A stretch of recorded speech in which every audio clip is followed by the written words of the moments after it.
देखिए, आज दोनों फोरमों ने 2-3 नए ऐलान किए हैं। एक तो जिस तरह से माननीय प्रधानमंत्री पंजाब में आ रहे हैं और भाजपा, हाँ 23 और अन्य डेटे भी जो आप बता रहे हैं, तो एक उनका जो हम लोग बड़े काफले बनाकर उनकी जहां भी वो रैली कर रहे हैं वहां बढ़ेंगे उनको सवाल करने के लिए कि जो हमने मुद्दे उठाए हैं उनके सवालों का जवाब दीजिए, जिनमें से शहीद शुभकर्ण जी का और लखीमपुर खीरी का और एमएसपी गारंटी कानून के बड़े मुद्दे होंगे। अगर बाई फोर्स हमें रोका जाता, जबरदस्ती की जाती तो विरोध करेंगे। एक तो ये कार्यक्रम का ऐलान हो गया। एक, आने वाले समय में भाजपा थ्रू आउट पंजाब और हरियाणा में भाजपा के जो जो नए एमपी के उम्मीदवार घोषित किए गए हैं और अन्य भाजपा लीडरों के घर में बड़े इकट्ठ करने का निर्णय लिया। इसका ऐलान, डेट और समय कितना होगा, ये 22 को जो बड़ा लाखों का इकट्ठ हम लोग सारे मोर्चों पे कर रहे हैं उस पे उनका ऐलान हम लोग करेंगे। इसी के साथ साथ जैसे हम 13 फरवरी को इन बॉर्डरों पर आए थे उस मोर्चे को और मजबूत करने के लिए, और 2 जून को भी दोनों जो फोरम है वो बड़ी तादाद में इन बॉर्डरों के ऊपर ट्रैक्टर ट्रॉली लेकर बढ़ेंगे। हम भी ब्यास अमृतसर से बड़ा जत्था लेकर आएंगे। लगभग 1 महीने से अधिक हो गया ट्रेन का रेल रोको। अब इतने कार्यक्रम एक साथ तो चलेंगे नहीं क्योंकि उससे बड़ा प्रोग्राम हम कर रहे हैं। नहीं, देखिए ये भी कोई बात नहीं हो सकती, किसी की डिमांड भी हो सकती है, लेकिन अब हमें लगा कि इसका कोई इतना ज्यादा असर हो नहीं रहा है, जो मुख्य बात थी। तो हम इस तरह का कार्यक्रम करें जो सरकार के ऊपर और दबाव बढ़ाया जा सके, तो हमने नए कार्यक्रम लाए और इसके लिए हमने इसको बाइंड अप करने का फैसला। जो प्रधान है पंजाब के, वो कह रहे हैं कि अगर आपने अपनी कोई बात रखनी है तो आप पॉलिटिकली मंच की तरफ रखें, आप इलेक्शन लड़ें, आप हराएं हमें, इस तरह की बात कर रहे हैं। और कह रहे हैं कि 900 कुछ करोड़ रुपया आपने लेने नहीं दिया किसान जत्थेबंदी ने, क्योंकि हमारी गाड़ी वहां जा नहीं पाती जो कार्ड बनाती है। तो इस पे क्या जवाब? देखिए, ऐसा कोई बात नहीं है। मुझे नहीं लगता कि कोई भी सरकार सहूलत किसान खेत मजदूर को देना चाहते उसमें कोई भी किसान लीडर कोई अड़िक्का बनता है। ये तो हमें बदनाम करने के लिए इस तरह की बातें की जाती है। आप उन्होंने खुद ही बताया कि पंजाब में सबसे ज्यादा जो प्रधानमंत्री प्रतिनिधि योजना उसका नाजायज फायदा लोग उन्होंने खुद काट दिया। हम तो बोले भी जितना देना दे दीजिए।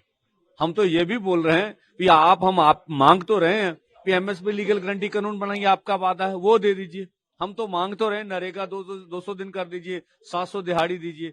तो वो किसी ना किसी तरह से हमारे मुद्दों को डीरेल करने के लिए अब उसको बातें, इसने इलेक्शन लड़ना नहीं लड़ना ये किसी का अपना अधिकार है। पार्लियामेंट जाके आप क्या आप भी तो, आप बोलते हैं हम किसानों के लीडर हैं, आप भी तो दावा करते हैं आप भी बड़े किसान हैं, आप क्यों नहीं पार्लियामेंट में? आपने कुछ नहीं किया, दूसरों के बारे में कोई क्या करेगा हमें नहीं लगता।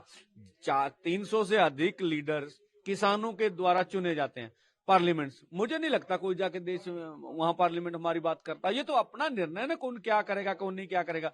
यहाँ आपके प्रधानमंत्री जी जाके पूरी दुनिया भर में कहते हैं सबसे बड़ी दुनिया की डेमोक्रेसी भारत है, हम ऐसा चाहते हो। आप हमें बात भी नहीं करने देते, दिल्ली नहीं जाने देते राजधानी। आप बताइए कि हम तो कहेंगे आपके माध्यम से कि हमें हमें अब चाहिए पूरे व्यापारियों को कि जो हमें शंभू पर रोका गया उसके लिए कोई देश भर बंद की कॉल दीजिए, हम आपके साथ जाएंगे। हमें क्यों रोका गया? हमने तो रोड नहीं बंद की। अब जिन्होंने बंद की उनके खिलाफ भी सबको बोलना चाहिए।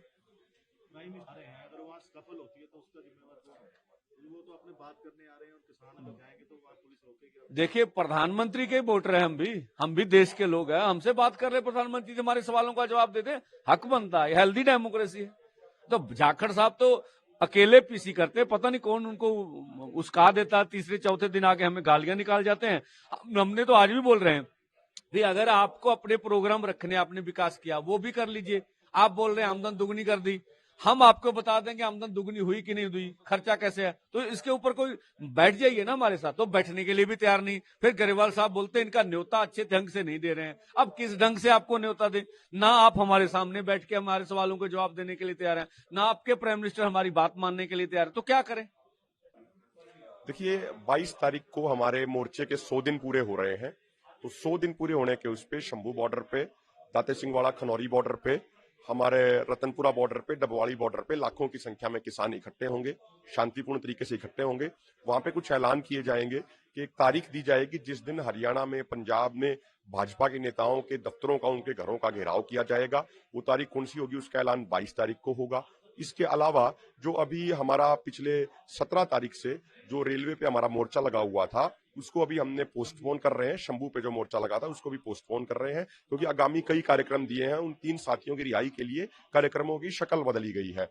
उसी के तहत पंजाब में साथियों ने यह तय किया है कि अब जब प्रधानमंत्री जी के पंजाब में दौरे होंगे तो उनसे सवाल पूछने के लिए किसानों के जत्थे जाएंगे।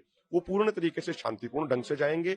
हम उनसे सिर्फ ये पूछेंगे, माननीय प्रधानमंत्री जी कृपा करके आप ये बता दीजिए कि 2011 में जब आप कंज्यूमर अफेयर कमेटी के चेयरमैन थे और गुजरात के मुख्यमंत्री थे, आपने तत्कालीन प्रधानमंत्री डॉक्टर मनमोहन सिंह जी को रिटर्न में रिकमेंडेशन भेजी हुई है कि खाली एमएसपी घोषित करने से कुछ नहीं होगा, एमएसपी की गारंटी होनी चाहिए। लेकिन 2014 से 24 तक आप सत्ता में रहे, आपने वो गारंटी क्यों नहीं दी? 2014 से पहले आपने स्वयं कहा था कि अगर मैं प्रधानमंत्री बना तो पहली कलम से किसान भाइयों के लिए स्वामीनाथन आयोग की रिपोर्ट लागू करूंगा। लेकिन 2015 में आपने सुप्रीम कोर्ट में आपकी सरकार ने रिटर्न एफिडेविट दिया कि इस रिपोर्ट को हम लागू नहीं कर सकते, हमारा बजट बिगड़ जाएगा। तो ये वादा खिलाफी आपने क्यों करी? आप कहते थे 2022 तक किसानों की आमदनी दोगुनी कर देंगे, लेकिन अब तक आपने कोई डाटा नहीं दिया किन किसानों की आपने आमदनी दोगुनी करी। तो इस तरीके का व्यवहार किसानों के साथ क्यों हो रहा है? और जब ये तमाम वादे आपको याद दिलाने के लिए किसान दिल्ली जाना चाह रहे थे 13 फरवरी को, तो जिस तरीके से किसानों के ऊपर हिंसा करी गई, जिस तरीके से किसानों के ऊपर गोलियां चलाई गई, 5 नौजवान किसानों की आंखों की रोशनी छीन ली गई, 433 किसान साथियों को घायल कर दिया गया। ये वही अन्नदाता है जो धरती माँ का सीना चीर के पूरे देश का पेट भरने का काम करता है, बेशक उसका खुद का पेट खाली क्यों ना रह जाए। तो इसके ऊपर अत्याचार क्यों हुए? कल हमारी एक बहुत बड़ी रैली कैथल में हुई है 19 तारीख को, कैथल के पाई गांव के अनाज मंडी में। दोनों मोर्चों के आह्वान पे कई दिनों से हमारी हरियाणा में यात्राएं चल रही थी, किसानों की इंसाफ यात्रा, जिसके तहत हम जो हमारे ऊपर जातियां हुई, वादा खिलाफी हुई, वो कम से कम 100 जगह जनसभाएं करके हमने लोगों को बताया। उसका समापन कल पाई गांव की अनाज मंडी में बड़ी रैली के माध्यम से हुआ। कल भी हरियाणा पुलिस की टीमों ने अलग अलग जगह जाके किसानों को रोकने का प्रयास किया, लेकिन वो फेल हो गए। हजारों की संख्या में किसान पहुंचे और किसानों ने संकल्प लिया कि पिछले 10 सालों से सत्ता में बैठे जिन लोगों ने किसानों, मजदूरों, महिला पहलवानों के ऊपर, बेरोजगारों के ऊपर जातियां करी हैं, उन सत्ता में बैठे लोगों का ब्याज समेत हिसाब किताब करेंगे। रोकेंगे पंजाब में पीएम वाला आए थे 2 दिन पहले, तो तब क्यों नहीं प्रोटेस्ट किया गया? उन्होंने ये बोला कि कांग्रेस के समय में 5,000 करोड़ रुपए का अनाज दिया, अगर हमारे समय में 20 लाख करोड़ रुपए का अनाज हमने दिया, और आज भी जो अनाज है हमने सारा उठा लिया, एक भी पैसा किसी का नहीं दिया। मैं आपकी जानकारी के लिए बता दूं, आज हिसार में, हरियाणा के हिसार डिस्ट्रिक्ट में अमित शाह जी का दौरा है, वो वहां पे अपनी बात रखने के लिए आ रहे हैं। तो आज हिसार में हमारे सैकड़ों साथियों को गिरफ्तार कर रखा है। विरोध का हमारा एजेंडा नहीं है दोनों मोर्चों का, हम ये फिर स्पष्ट कर दें। हम माननीय प्रधानमंत्री जी से, माननीय गृह मंत्री जी से लोकतांत्रिक ढंग से शांतिपूर्ण तरीके से सवाल पूछना चाह रहे हैं। भाई उनको किसी ने वोट दिया हो या ना दिया हो, लेकिन प्रधानमंत्री तो हमारे भी है ना, गृह मंत्री तो हमारे भी हैं, हम भी इस देश के ही जनता में आते हैं ना, हम भी इस देश के एक नागरिक हैं। तो हम तो उनसे सवाल पूछने जाना चाह रहे थे। आज हिसार में हमारे किसान भाई, आज की बात है, वो ये पूछने जाना चाह रहे थे कि माननीय गृह मंत्री जी, जिस अजय मिश्रा टैनी के बेटे ने लखीमपुर में गाड़ियां चढ़ाई किसानों के ऊपर, आप उसको क्यों शाबाशी दे रहे हो जाके कि भाई इसको जिता दो, मैं इसको बड़ा नेता बना दूंगा। गृह मंत्री होने के नाते आपकी जिम्मेदारी तो ये बनती है आप उसको सजा दो। उसने गलत बातें बोली है, उसने संविधान के खिलाफ बोला है, उसने हिंसात्मक बातें बोली है, लेकिन आप उसको शाबाशी दे रहे हैं, आप उसकी वाहवाही कर रहे हैं। तो ऐसा नहीं है कि अंबाला में नहीं पूछे गए, गोहाना में जब प्रधानमंत्री जी आए थे, जब भी लोगों ने पूछने का प्रयास किया, लेकिन घरों में ही लोगों को डिटेन कर लिया। हमारे रोहतक में एक किसान नेत्री, महिला किसान नेत्री मोनिका नैन जी, प्रधानमंत्री जी के आने से एक दिन पहले ही उनके समेत सैकड़ों साथियों को घरों पे ही नजरबंद किया गया। तो हमारा विरोध का एजेंडा नहीं, हम शांतिपूर्ण तरीके से सवाल पूछना चाह रहे हैं। मैं माननीय प्रधानमंत्री जी से एक बात पूछना चाह रहा हूं, बड़ी सत्कार और सम्मान के साथ। माननीय प्रधानमंत्री जी, जरा आप ये बता दीजिए, सरसों का एमएसपी लगभग 5,500 रुपया क्विंटल है। हरियाणा में अब की बार सरसों 4,000 से 4,100 रुपया क्विंटल बिकी है या नहीं बिकी है? जो पिछला सीजन गया, बाजरे का एमएसपी लगभग 2,500 के आसपास है। बाजरा 1,800 से 1,900 रुपया प्रति क्विंटल बिका है या नहीं बिका है? ये तो हरियाणा के हाल में आपको बता रहा हूं। इसी तरीके से आप अन्य प्रदेशों में जाएंगे, 14 फसल नहीं, वो तो उनका दावा है ना।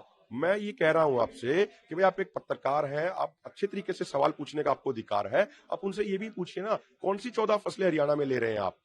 गेहूं की खरीद बिल्कुल बढ़िया तरीके से हरियाणा में होती है, शुरुआत से ही होती है, 2014 से पहले भी होती है पंजाब हरियाणा में। मोटे वाली जो जीरी है उसकी भी सरकारी खरीद होती है। जो बाकी और 11, 21, 1509 जो वेराइटियां हैं उनकी प्राइवेट एक तरीके से खरीद होती है मंडियों में।